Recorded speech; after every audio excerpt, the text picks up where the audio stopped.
Terima kasih Tan Sri Speaker. Saya ingin menyokong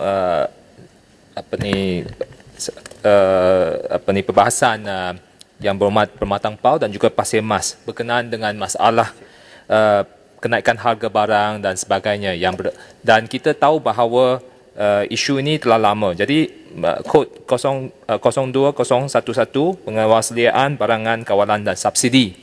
Kita tahu bahawa masalah kenaikan harga barang ini dia meliputkan seluruh rantaian supply chain, ya. Dan kita tahu bahawa tadi Pasir Mas telah membangkitkan bahawa input pertanian. Saya setuju sangat kerana kita tahu bahawa input pertanian semakin Dungun, naik. Tan Sri Pengursi. Dungun. Okey, Dungun. Dan juga Dungun juga, ya. Jadi input pertanian ini dia banyak yang melibatkan supply chain.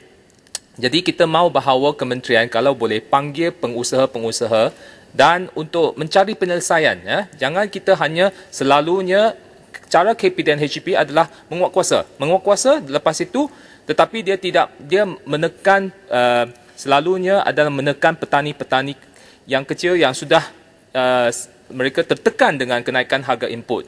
Tetapi akhirnya yang dimangsakan selalunya petani. Jadi kita harus lihat the entire supply chain. 0200400 penguatkuasaan, saya ingin bangkitkan dari segi SSM, ya, Suruhanjaya Syarikat Malaysia. Kita tahu bahawa rakyat Malaysia selalu tiap-tiap hari kita terima scam call, ya. Ada yang call daripada mahkamah, ada yang call daripada bank, ada yang nak jual ni, nak jual itu. Hari-hari, ya. Termasuk Tan Sri Speaker juga, betul Tan Sri. Tetapi kita tak nampak ada apa-apa penguatkuasaan, ya. Ini di bawah SSM.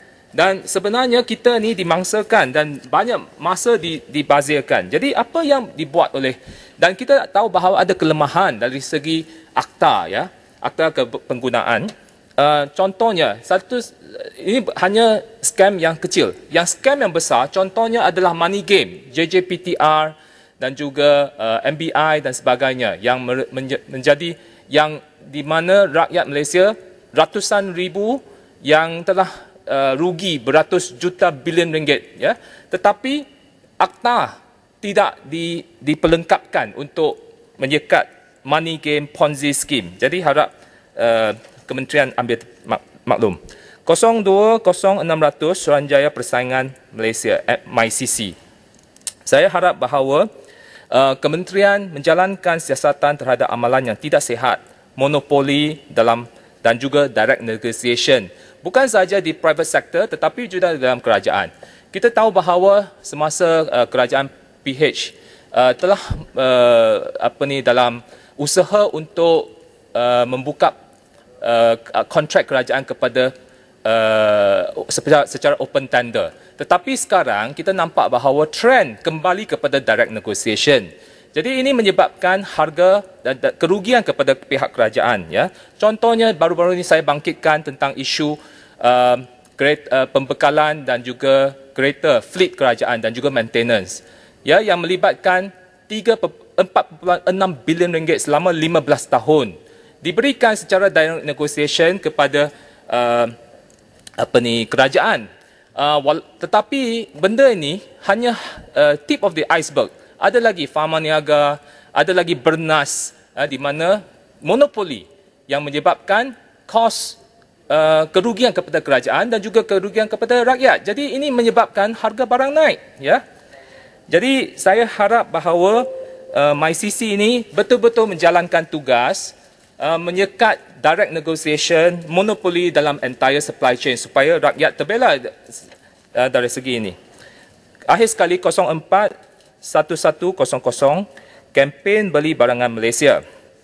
Kita selalu dengar tentang kempen belilah barangan rakyat Malaysia, tetapi isunya adalah itu setakat sloganeering, ya.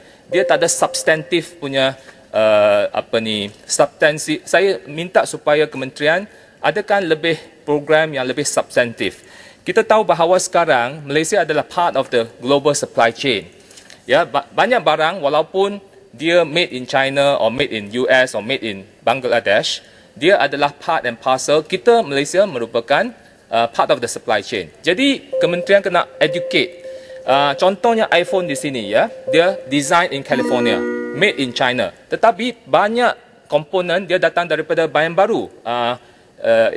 Electronics komponen datang daripada bahan baru. Kalau boleh, kemudian HEP tolong memberi pencerahan kepada rakyat supaya mereka apabila mereka beli, dia tahu bahawa okey, kata antara iPhone dengan Samsung, mana satu lebih komponen Malaysia, then we can be we can support our support. Kalau dia iPhone lebih banyak, kita harap boleh beli iPhone lah ya. Contoh macam itu, sebagai contoh. Jadi itu adalah saya rasa kena ada kempen yang lebih substantif. Itu saja. Terima kasih. Tan Sri Speaker. Terima kasih Yang Berhormat Bayan Baru, Yang Berhormat Sheikh